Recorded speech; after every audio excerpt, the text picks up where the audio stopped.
अमरावतीच्या चांदूर बाजार ते घाट लाडकी या रस्त्याचं काम गेल्या काही महिन्यांपासून सुरू आहे। चांदूर बाजार ते सोनोरी पर्यंत डांबरीकरणाचं काम पूर्ण झालंय। सोनोरी ते घाट लाडकी फाट्यापर्यंतचं काम गेल्या 4 महिन्यांपासून रखडलेलं आहे।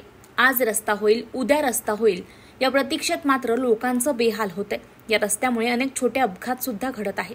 दुचाकी, 4 चाकी वाहनांचं खडीकरणामुळे अतोनात नुकसान होतंय। मात्र या सगळ्या दृश्याकडे संबंधित विभाग आणि ठेकेदार डोळेझाक करत आहे। जणू काही त्यांना कुंभकर्णीची झोपच लागली की काय असं यावरून दिसून येत आहे। जर रस्त्याचं काम लवकर पूर्ण होत नव्हतं किंवा करायचं नव्हतं तर आधीच या रस्त्यावर गिट्टी टाकून ठेवण्यात का आली असा प्रश्न सामान्य जनतेला पडलाय आणि तो प्रश्न आता हेळसावत आहे। त्यामुळे आता रस्त्याचं काम लवकरात लवकर पूर्ण करावं अशी मागणी घाट लाडकी, वनीसुरळी, निमखेड, कुरणखेड, वारोळी, सांभोरा, परसोडा, रेडवा, चिंचकुंभ, विसरोळी, नागरवाडी या गावातील लोकांसह दररोज या ठिकाणी ये जा करणारे कर्मचारी करतायत।